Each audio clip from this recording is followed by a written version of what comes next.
And welcome back, Bapak Ibu semua. Hope you enjoyed your lunch and feeling recharged to continue our insightful day.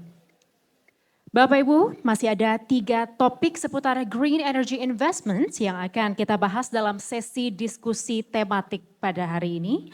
Namun sebelum kita masuk ke sesi diskusi, mari kita simak bersama leadership speech yang akan disampaikan oleh Special Envoy of the President of the Republic of Indonesia for Climate and Energy, Bapak Hashim Djojohadikusumo. Kami persilakan.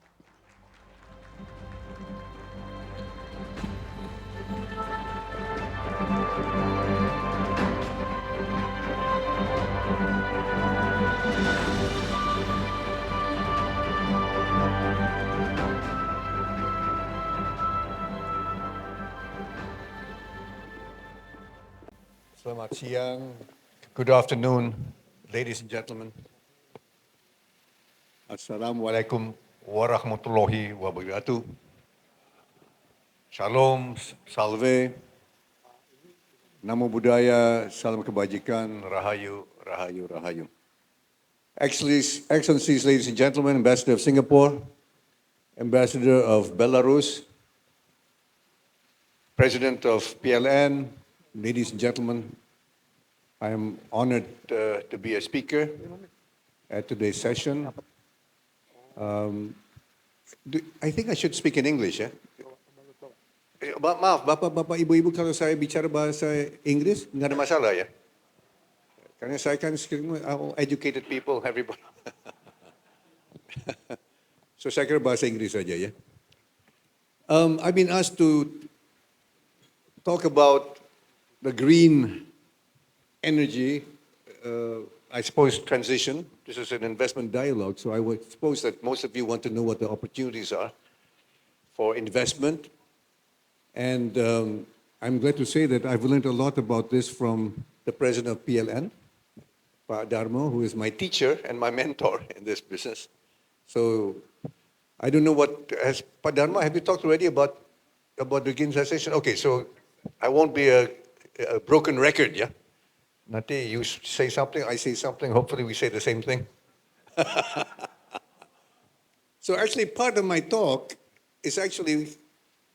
includes the PLN's program for green energy. I think some of you already know the Indonesian government has a very ambitious 10 to 15-year expansion program, yeah, Pak Darmo? I don't want to take too much of your thunder today, but we have an ambitious program, 103 gigawatts. Pak Darmo will explain the elements of this program. There's going to be 75 gigawatts of renewable. He will explain to you what elements. Yeah, geothermal, solar, wind, biomass, and so forth. And nuclear. This is something for our friends from Russia. Perhaps Belarus would be interested.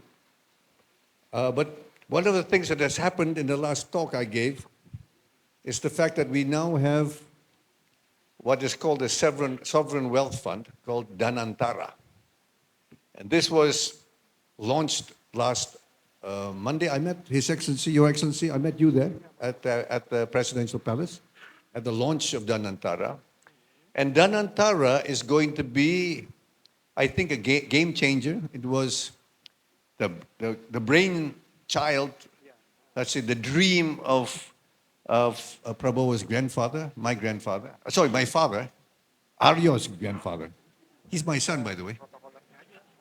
There's a bit of nepotism here. So, but I am very proud, and Prabowo was very proud and also rather emotional when he launched the fund. Because the fund, Danantara Fund, was actually his idea. His idea 40 years ago. Had the government of the day at that time adopted his idea, we would have the equivalent of Temasek and GIC combined. Because Danantara is actually Temasek and GIC combined. That's the idea. Now, the government intends to inject $20 billion a year of cash from the state budget annually for as long as Prabowo remains president. Hopefully 10 years.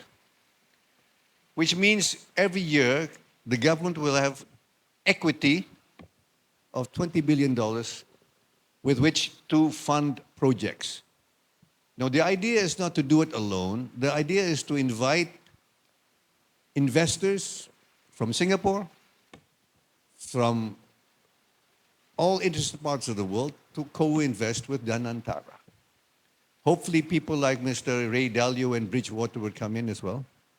The idea is to invite a whole panoply of investors to come in to invest in viable projects, and dare I say, environmentally friendly projects. So the idea is to fund and to power this green energy transition, and Danantara is one of the elements, one of the instruments to execute that program.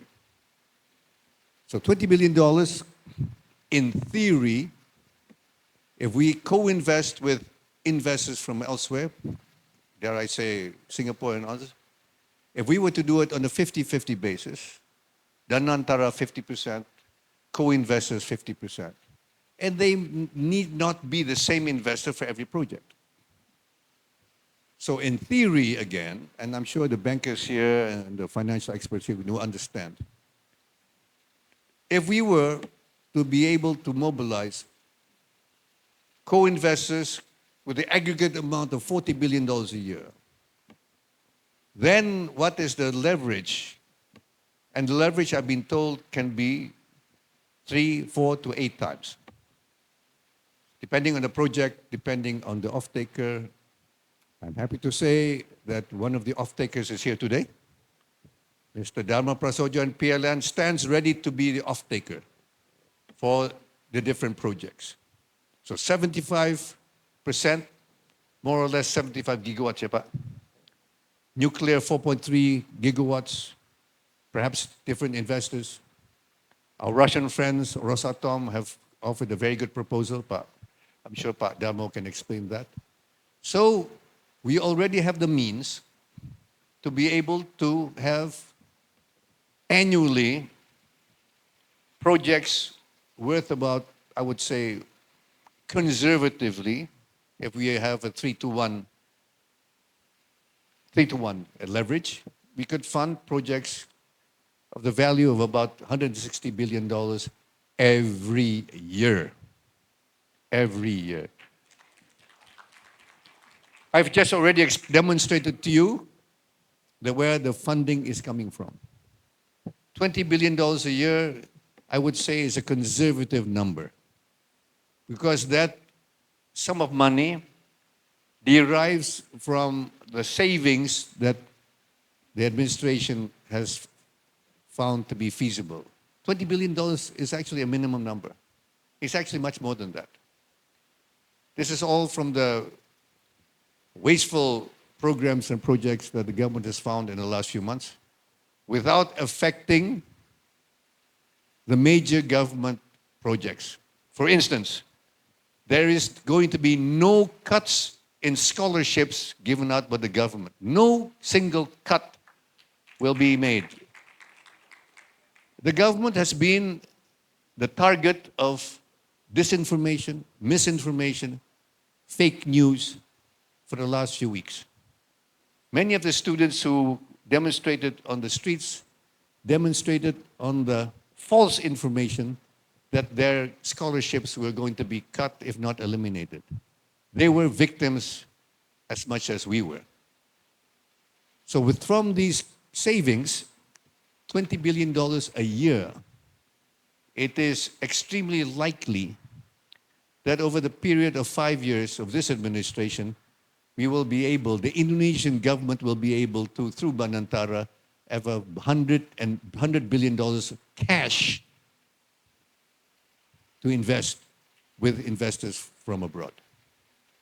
So this is the reason why I've become so much more optimistic in the last 4 months since I was appointed Special Envoy for Climate. We have the means to be able to finance ourselves. We would rather do it with investors so that we can use We can do more projects. We have hydropower projects. We have wind projects. I was very happy to learn from PLN that I was under the false impression that Indonesia had no wind power potential. I was pleasantly surprised to find out that in fact Indonesia has the potential of enormous amounts of wind power. And the island of Java and Bali, the potential 55 gigawatts, if my memory is correct. 55 gigawatts just from the island of Bali and Java. 15 gigawatts onshore, windmills, wind turbines, 40 gigawatts of offshore. And we already have companies, primarily from People's Republic of China, who are willing to invest and to finance these projects. So the government, and I think today I would represent part of the government, as special envoy, we are very, very optimistic that we will have the financing available to finance these projects. 103 gigawatts of renewable over 15 years. We expect to have $20 billion a year for the next 10, 20 years of equity capital. The government is also about to embark on programs to increase our revenues.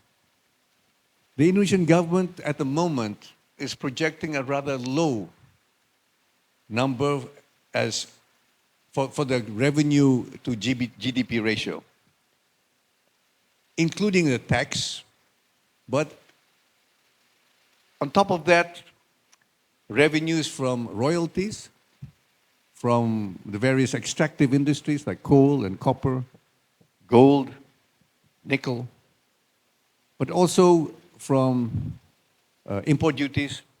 Altogether, the revenue ratio projected for this year is about 12.1%, which is among the lowest in the world for major economies. The government is determined to increase our revenue ratio to match at least Cambodia's 18% and eventually Vietnam's 23% revenue to GDP ratio. I have met the World Bank representative office here in Jakarta 7 times in the last few years.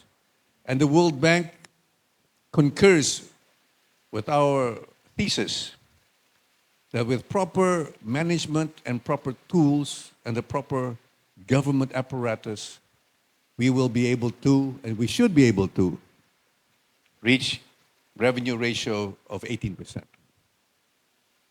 Now, the difference may sound small, but if you look at the aggregate numbers, these are astounding. Our GDP, our nominal GDP is $1.5 trillion US dollars. That's our nominal GDP.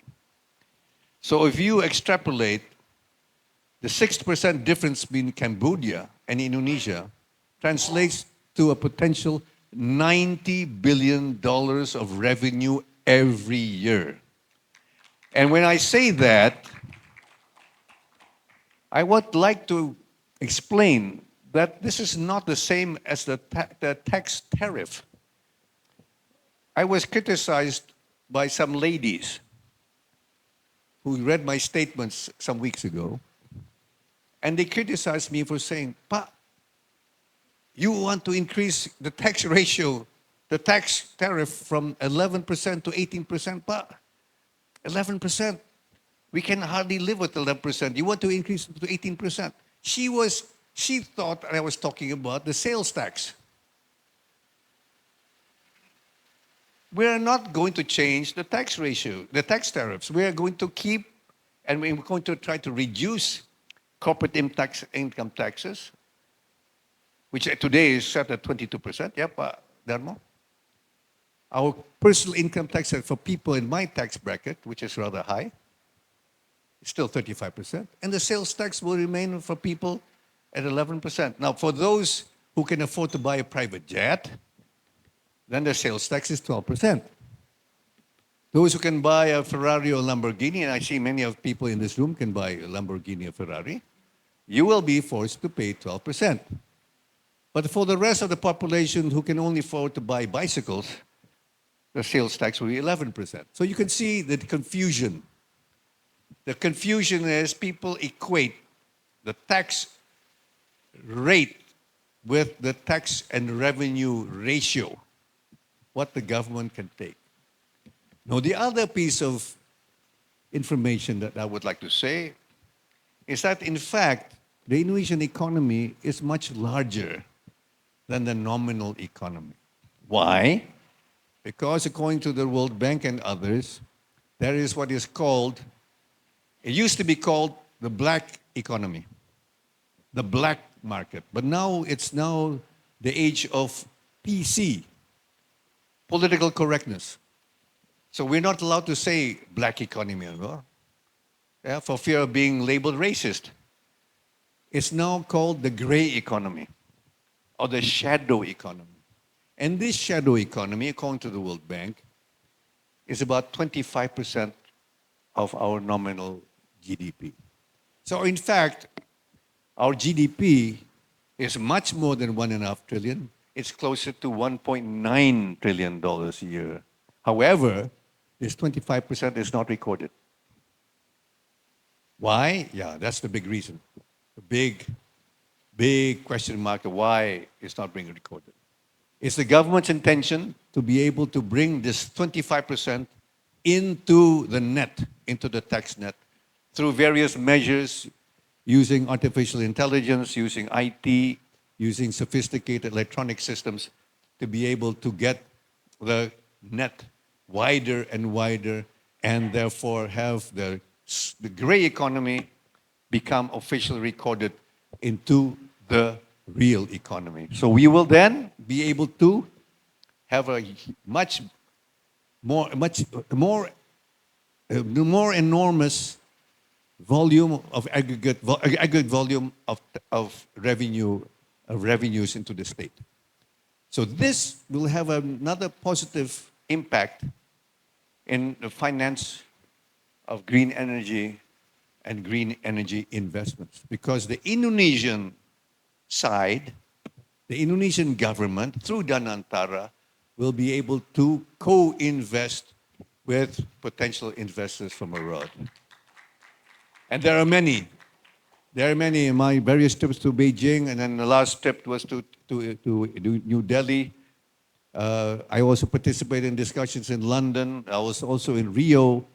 The Brazilian companies are interested. The UK companies interested, not only for investments in the green space, but also taking part in carbon credits and the carbon markets. The Indonesian government has in principle decided to agree to having verifiers, what they call verificators, like Vera and Gold Standard and the like, to be able to be used. Hitherto, they have not been allowed and not been recognized by the Indonesian government. In principle now, I can disclose that the Indonesian government has decided to recognize the validity of agencies and organizations like Vera and Gold Standard and the like. So this is another, I think, breakthrough, the mindset of the Indonesian government. This will be able to attract investors, attract international players, and to have the Indonesian market. Now, the next breakthrough, I think, is the fact that nature-based solutions will be open and will be a sector which has not until now has not been taken a significant part of the market. Most of it has been mechanical sector, PLN, Pertamina, and so forth. But the next step will be to use our forests, our mangroves, seagrass, seaweed. These are nature-based solutions that are another source of potential revenue and also for carbon credits.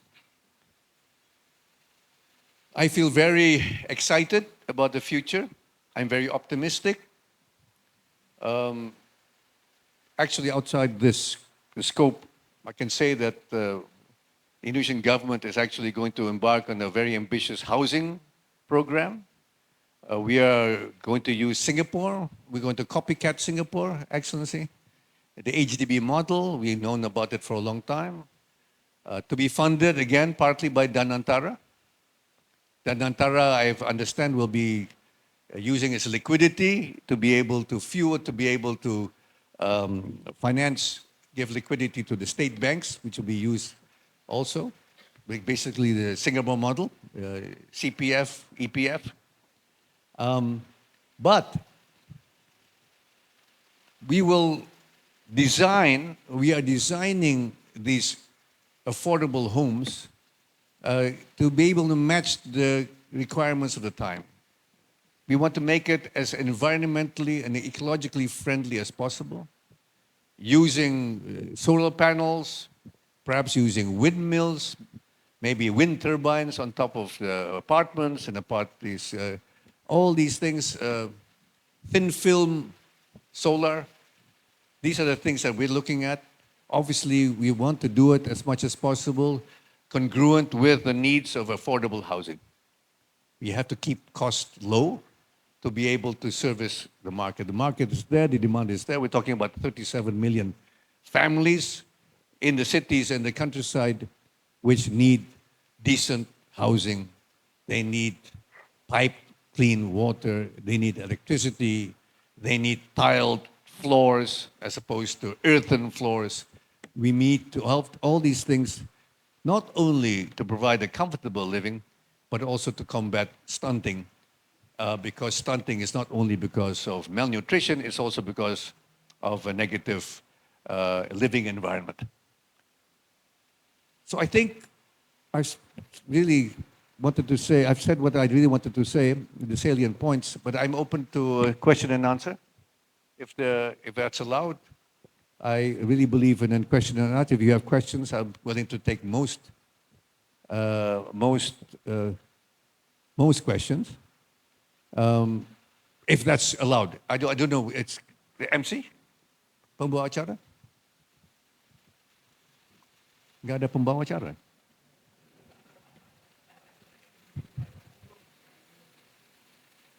Oh, ada. Bapak? Kalau ada question and answer, saya bersedia untuk menanggapi. Okay, I guess we still have the duration for that. Kami persilakan Bapak Ibu bagi yang ingin memberikan pertanyaan kepada Bapak Hashim untuk mengangkat tangan, raise your hands, and our staff will come to you.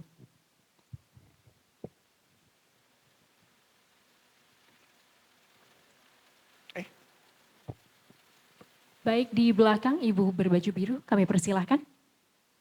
Thank you for the time, Mr. Hashim. My name is Arlene from Dasa Corp, and I have a question regarding your statement about the Indonesian government support for green energy, especially nature-based solution. So I come from Dasa Corp, and Dasa Corp is a provider of carbon project as an implementator, especially for FOLU, forest and other land use. So I want to know that since you already recognized BERA and CCB, when is the tap is going to be open for trading? Since based on our knowledge, since the carbon market has been opened last month, I think in 20th January, there's only one trading that has happened.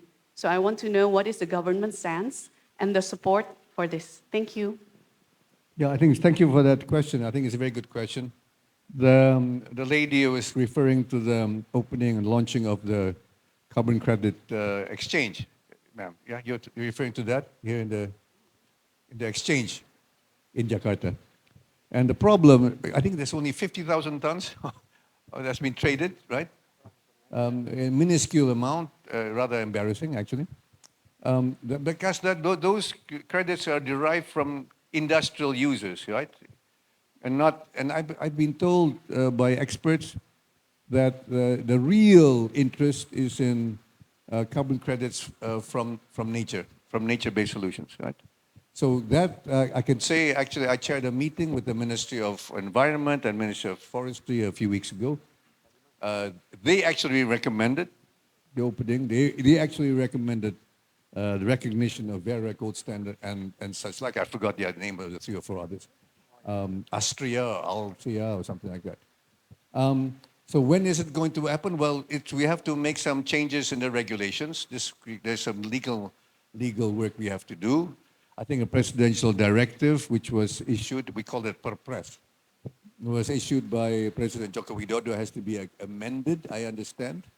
And that will take a few months, hopefully a few weeks, but yeah, the government has a lot on its plate. So I'm optimistic it'll be done sometime in the next few months. Okay.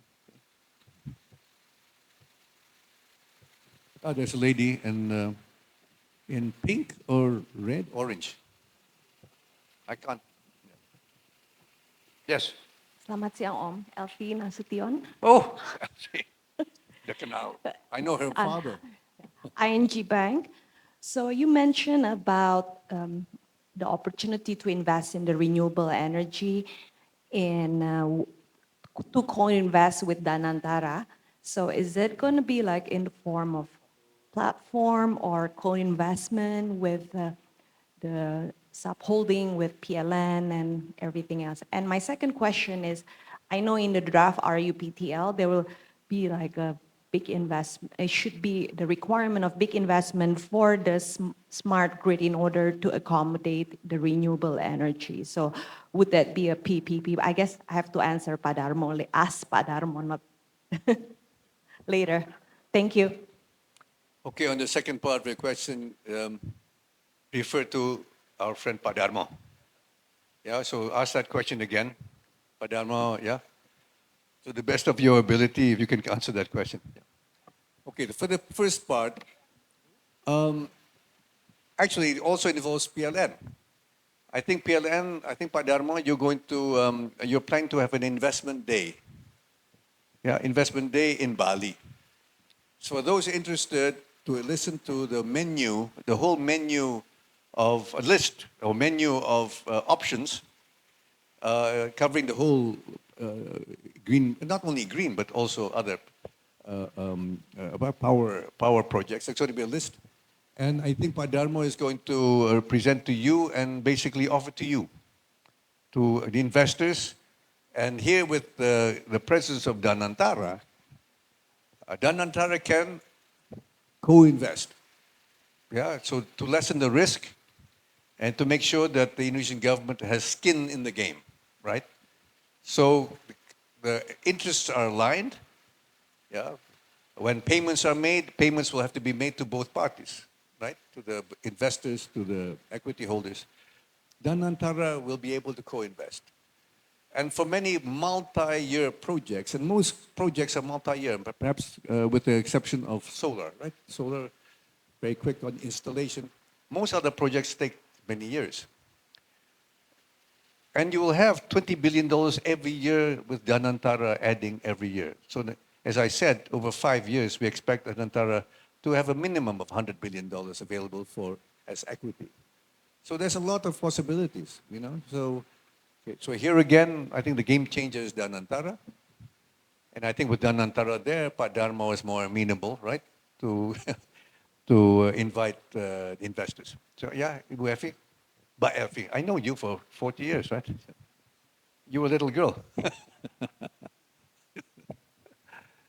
Silakan, ada pertanyaan lain?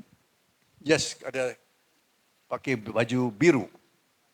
Laki-laki ya? Kebetulan iya, Pak.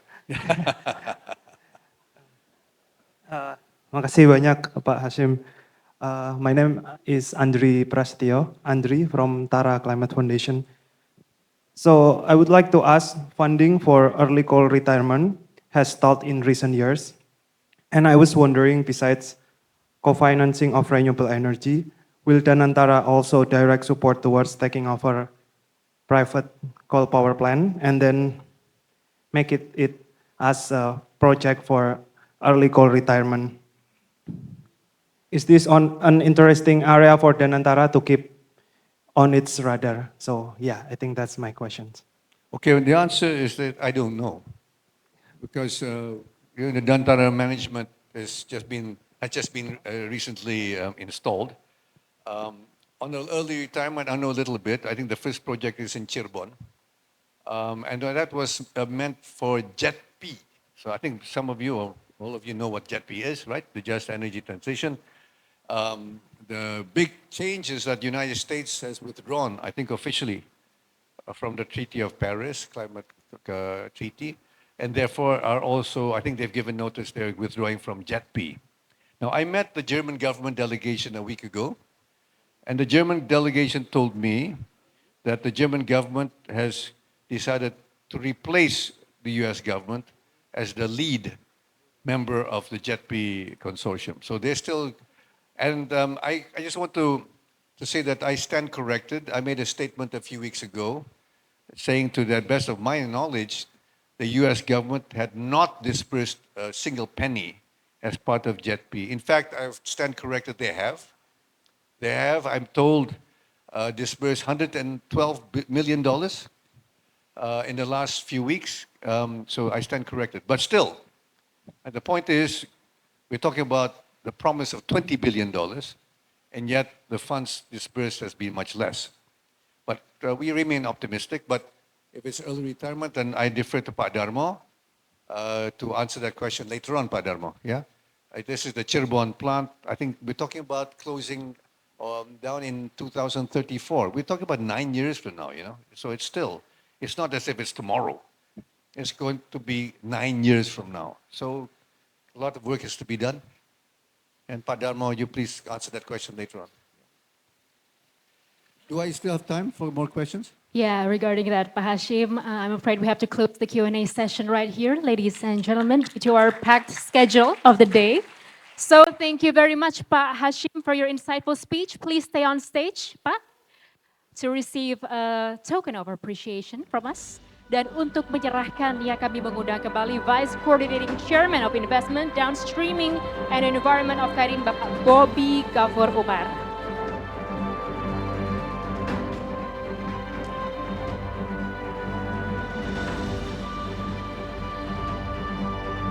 Ladies and gentlemen, give another big round of applause for the Special Envoy of the President of the Republic of Indonesia for Climate and Energy, Bapak Hashim Djojohadikusumo. Terima kasih, Bapak Hashim. Give your best smile to the camera, Bapak, gentlemen. All right.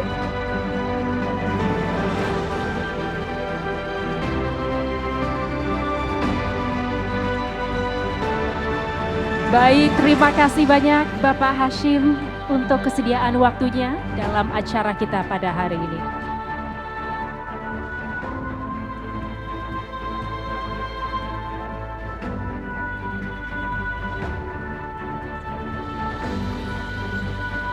Bapak Ibu hadirin yang terhormat, di era transisi energi dan teknologi berkelanjutan, kolaborasi antara dunia usaha dan juga akademisi menjadi kunci untuk mewujudkan ekonomi hijau yang berdaya saing. Percepatan transisi energi tidak hanya bergantung pada investasi, tapi juga pada penelitian, inovasi, serta pengembangan sumber daya manusia yang mumpuni. Dan mengingat pentingnya sinergi ini, Kadin dan Universitas Pertahanan bekerja sama melalui penandatanganan Memorandum of Understanding atau MOU yang akan kita saksikan bersama. Kerjasama ini berfokus pada 4 pilar utama yang merupakan landasan kritis dalam pengembangan ekonomi karbon. Pilar pertama adalah inisiatif pengembangan industri hijau untuk meningkatkan daya saing dan ketahanan industri berkelanjutan. Yang kedua adalah penguatan rantai pasok energi terbarukan agar Indonesia dapat menjadi pemain utama di sektor ini. Yang ketiga, pengembangan infrastruktur distribusi energi untuk memastikan akses yang merata dan efisien. Serta yang keempat, pengembangan pembangkit listrik energi terbarukan sebagai pilar utama dalam transisi menuju net zero emissions. Kerjasama ini diharapkan dapat memperkuat basis pengetahuan, menjembatani gap antara dunia industri dan juga penelitian, serta menciptakan ekosistem yang kompetitif bagi pertumbuhan sektor energi hijau di Indonesia. Dan untuk melakukan penandatanganan MOU, kami mengundang ke atas panggung Vice Chair for Energy and Mineral Resources Kadin, Bapak Djojohadikusumo, Rector of the Republic of Indonesia Defense University, Bapak Johnny Mahroza, serta kami juga mengundang kembali Special Envoy of the President of the Republic of Indonesia for Climate and Energy, Bapak Hashim Djojohadikusumo untuk dapat menyaksikan proses penandatanganan MOU.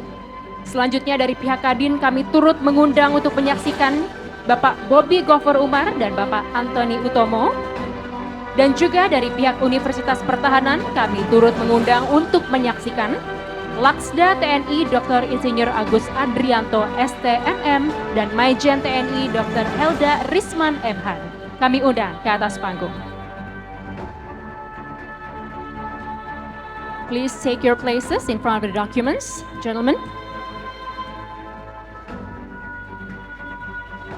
Dan whenever you're ready, silahkan ditandatangani kedua dokumennya. Hadirin sekalian, mari kita saksikan bersama prosesi penandatanganan MOU. Dan silahkan untuk bertukar dokumen.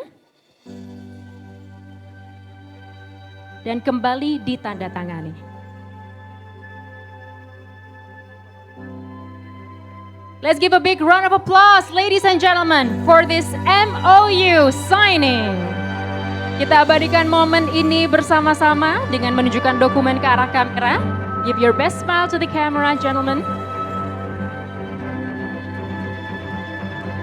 Oke, baik, terima kasih Bapak. Kita akan melanjutkan dengan penyerahan plakat. Bapak Ibu hadirin yang terhormat, kerjasama yang baru saja diresmikan ini bukan sekedar dokumen formal, melainkan langkah strategis untuk mendorong transformasi sektor energi berkelanjutan di Indonesia.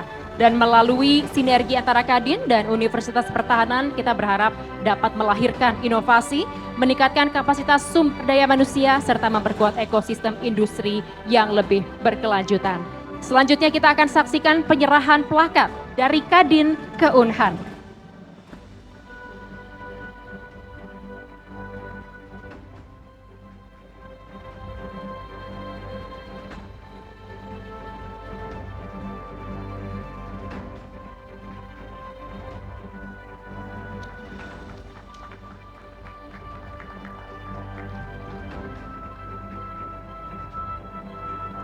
Dan selanjutnya kita akan saksikan bersama penyerahan plakat dari Unhan ke Kadin.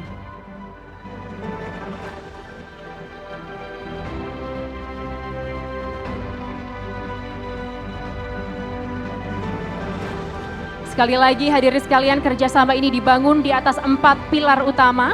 Pengembangan sumber daya manusia yang akan melahirkan tenaga kerja terampil di sektor energi terbarukan. Selain itu, penelitian dan inovasi bersama untuk mempercepat adopsi teknologi ramah lingkungan, kemudian penukaran informasi dan sumber daya sebagai wujud transfer knowledge yang berkelanjutan, serta dukungan industri untuk memastikan implementasi program-program ini memiliki dampak nyata. Kita abadikan momen ini bersama-sama. Sekali lagi, berikan senyuman terbaik ke arah kamera, gentlemen. 1, 2, 3. Terima kasih kepada penandatangan MOU dan juga seluruh yang menyaksikan. Ini menjadi momen penting untuk Kadin, Universitas Pertahanan, dan juga untuk Indonesia. Boleh kita berikan tepuk tangan sekali lagi.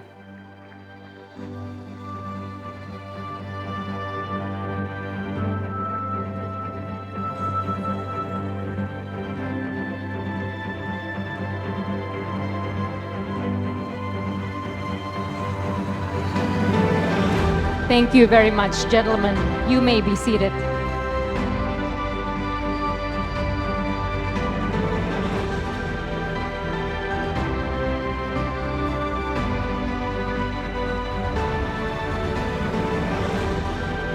Baik Bapak, Ibu, dan hadirin sekalian, semoga semuanya masih semangat untuk menyimak berbagai diskusi yang tentunya insightful untuk kita pada siang hari ini. Agenda berikutnya akan kita lanjutkan dengan sesi diskusi dengan tema Seizing Global Investment Opportunities for Renewable Energy Value Chain in Indonesia. Dan seperti yang kita ketahui bersama, Indonesia punya potensi energi terbarukan yang sangat-sangat besar, mulai dari tenaga surya, angin, hidro, hingga biomasa. Kita punya semua. Namun untuk mengoptimalkan pemanfaatannya, diperlukan ekosistem yang kuat dalam bentuk value chain energi terbarukan yang terintegrasi, dan nilai ini mencakup seluruh proses dari hulu ke hilir, mulai dari pengadaan bahan baku, produksi teknologi, distribusi energi, hingga penggunaannya oleh industri dan juga oleh masyarakat. Dan pengembangan value chain energi terbarukan di Indonesia ini adalah langkah yang krusial ya untuk mempercepat transisi energi dan juga menarik investasi global. Dengan membangun ekosistem yang kuat dari hulu hingga hilir, diharapkan Indonesia dapat mengurangi ketergantungan pada impor teknologi